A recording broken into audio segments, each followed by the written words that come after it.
찬미합니다. 오소서 성령님, 나는 하늘에서 내려온 살아있는 빵이다. 누구든지 이 빵을 먹으면 영원히 살 것이다. 안녕. 이뻐라. 미사 제한임에도 불구하고 우리 중고등부 청년들 이렇게 미사에 열심히 나와줘서 신부님이 너무 기쁘고 행복합니다. 우리 주원이는 독서하기 전에 성령께서 임하셨었죠? 신부님 자비성하는데 갑자기 나오길래 제 지금 저기 올라가면 안 되는데 속으로 그랬습니다. 괜찮아요. 가끔 성령께서 그렇게 우리들을 움직일 때가 있습니다. 우리 치매 걸린 할머니들 본 적 있어요? 예. 보통 요즘은 어르신들 이렇게 치매 걸리거나 하면은 어디에다 모시죠? 요양병원에다 이렇게 모십니다. 근데 신부님이 우리 중고등부 만날 때, 그리고 또 신부님 신학생 때, 그때는 요양병원이라는 개념이 거의 없었습니다.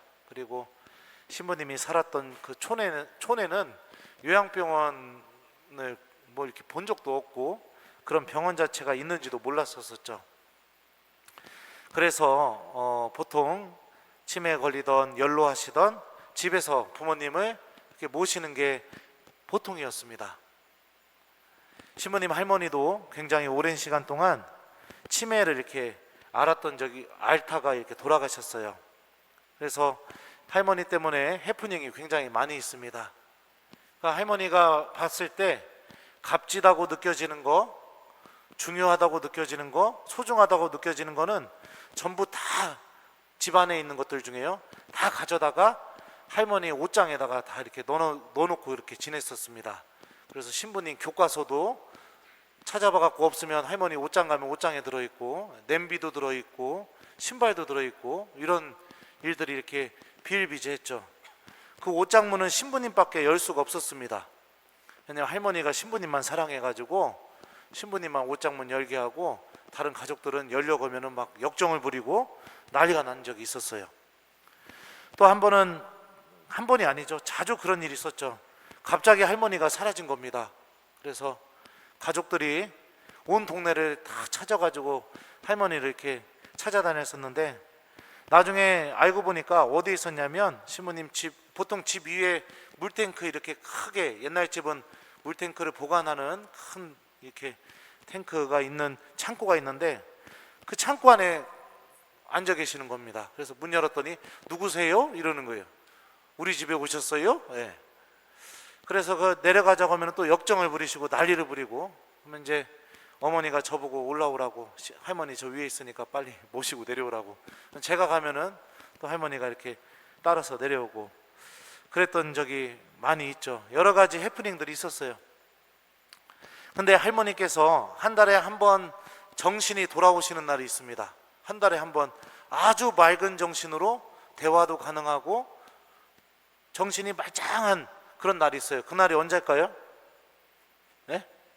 언제냐면 바로 본당 신부님께서 성체를 들고 우리 아픈 할머니를 위해서 성체를 이렇게 영하로 집으로 이렇게 오시는 날, 이거를 뭐라고 하냐면 봉성체라고 합니다. 그러니까 신부님께서 봉성체 오시는 날, 그날은 할머니가 정신이 그냥 아주 온전하게 이렇게 돌아오십니다. 언제부터 돌아오시냐면 신부님 이 로망카라 알죠? 검정색 옷에 하얀색 이렇게 돼 있는 거, 그거를 딱 보는 순간부터 할머니가 신부님 오셨습니까? 딱 이러면서 그 할머니 방에서 신부님하고 성호경부터 시작해서 온전하게 다 기도문도 다 외시고 대답도 하고, 그리고 나서 마지막에 성체를 딱 영할 때 이렇게 우리 천주교 신자들 이렇게 하죠. 오른손 위에 왼손 정확하게 얹어서 아멘 딱 이렇게 해서 성체 모시고 무릎 꿇고 기도도 하시고, 봉성체가 끝나고 나면 신부님하고 이렇게 담소도 나눌 정도로 정신이 이렇게 온전하게 돌아오는 그런 날이 있었어요. 그게 언제냐? 봉성체, 성체 모시는 날. 바로 왜 그런 일이 있었는가? 성체가 할머니의 영혼을 깨운 거죠. 아무리 어렵고, 그리고 아무리 정신이 힘들고 또 내가 올바로 판단할 수 없다 하더라도 하느님의 자녀들, 특히 믿음을 갖고 있는 사람들은 신앙의 본성 같은 게 있습니다. 그게 뭐냐? 성체를 바라보게 되면 하느님을 생각하게 되고 하느님께서 함께 계시다는 거, 그거를 느끼기 때문에 우리 할머니도 봉성체 하는 날마다 정신이 온전히 돌아오게 되는 그런 아주 성체성혈의 기적을 이렇게 가족들이 체험했었습니다. 오늘 예수님께서는 당신 자신을 생명의 빵으로 계시합니다. 그리고 누구든지 이 빵을 먹으면 영원히 살 것이다 라고 이렇게 말씀하고 계시죠.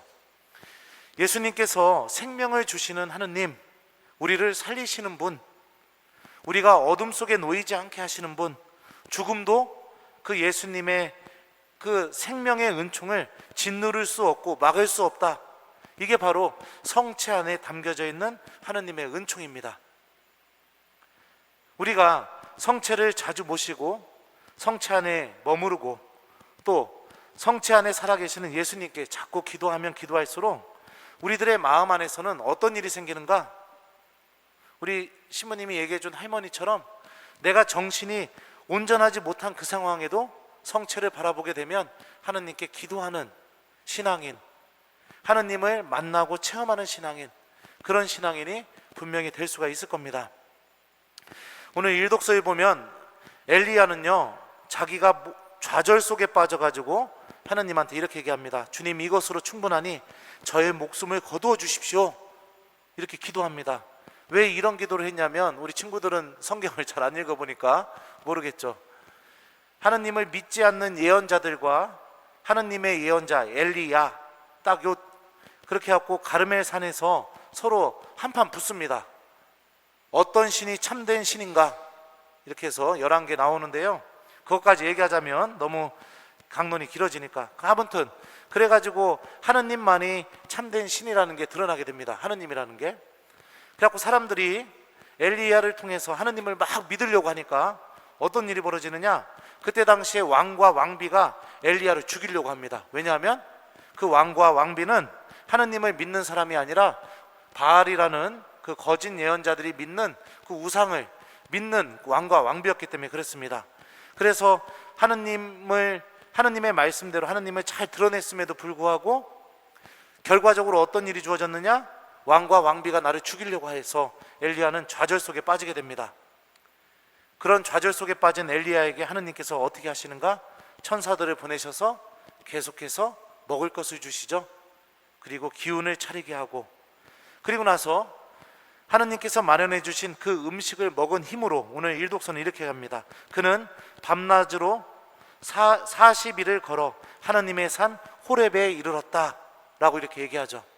음식으로 힘을 얻어 하느님의 산 호렙으로 가게 되는 거죠. 하느님의 산 호렙이 어디냐면 바로 시나이 산입니다. 모세가 하느님을 만난 곳, 그리고 또 이스라엘 백성이 하느님으로부터 십계명을 받은 곳, 하느님과 약속을 해서 이스라엘이라는 하느님의 백성이 탄생된 곳, 바로 그곳이 호렙산이거든요. 하느님께서 주시는 이 음식은 어떤 힘을 갖고 있느냐? 하느님이 계시는 곳으로 우리가 갈 수 있는 힘을 줄 수 있는 그런 힘을 가지고 있다. 오늘 일독서가 알려주죠. 성체도 마찬가지입니다. 우리가 성체를 자주 모시고 성체 안에 살아계시는 예수님을 만나려고 하면 할수록 어떤 일이 벌어지느냐? 신약의 호렙산 어디죠? 바로 하느님 나라. 우리들이 하느님 나라로 계속해서 갈 수 있는 힘을 성체가 우리에게 줄 겁니다. 나를 보내신 아버지께서 이끌어주지 않으면 아무도 나에게 올 수 없다. 아버지의 말씀을 듣고 배운 사람은 누구나 나에게 온다. 예수님이 이렇게 말씀하십니다. 예수님께 오는 사람이 누구인가?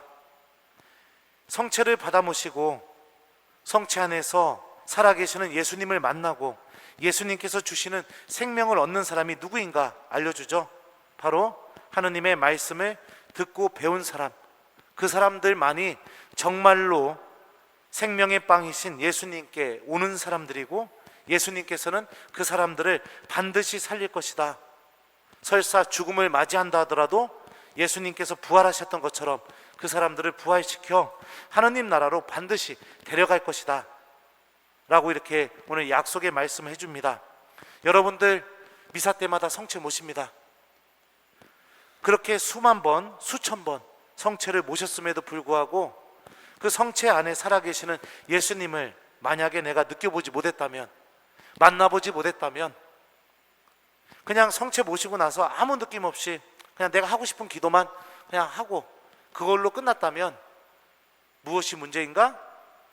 예수님이 알려주잖아요. 아버지의 말씀을 듣고 배운 사람은 누구나 나에게 온다. 이 말씀처럼 하나님의 말씀을 들으려는 마음, 하나님의 말씀 안에서 하나님을 배우려는 마음, 그런 마음이 내 안에 간절하게 자리 잡혀 있지 못하기 때문에 성체 안에 살아계신 예수님을 만나지 못한다고 신부님은 생각이 들어요.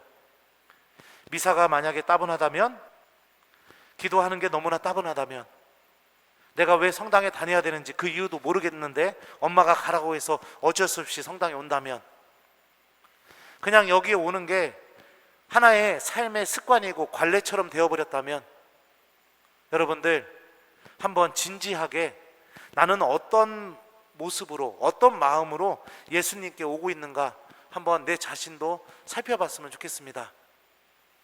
우리 주원이가 1독서하고 재윤이가 2독서 했죠. 나는 이런 하나님께서 이야기해 주는 이 말씀을 귀담아 듣고 있는가? 신부님의 강론, 신부님이 해주는 복음 말씀 정말 귀담아 듣고 있는가? 그리고 하나님의 말씀을 기억하면서 성체를 모시고 있는가? 한번 이런 것들 생각해 봤으면 좋겠습니다. 엠마오로 제자들이 떠나게 됩니다. 예수님이 십자가에서 죽는 걸 보고 다 자포자기하고선 엠마오라는 동네로 예루살렘에서 걸어서 터벅터벅 걸어가게 돼요. 왜냐?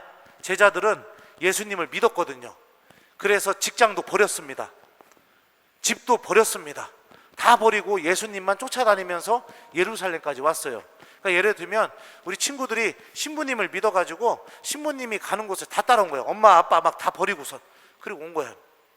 그랬는데 신부님이 죽어버렸어. 십자가에 못 박혀서. 그럼 어떻게 됩니까? 내 인생은? 네?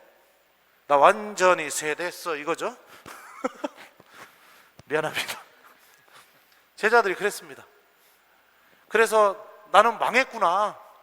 난 모든 걸 걸었는데, 그리고 나서 엠마오라는 동네로 터벅터벅 걸어가게 되는데, 그 죽은 줄 알았던 예수님이 살아나서 제자들과 함께 걸어가면서 처음으로 하신 행동이 뭔지 아세요?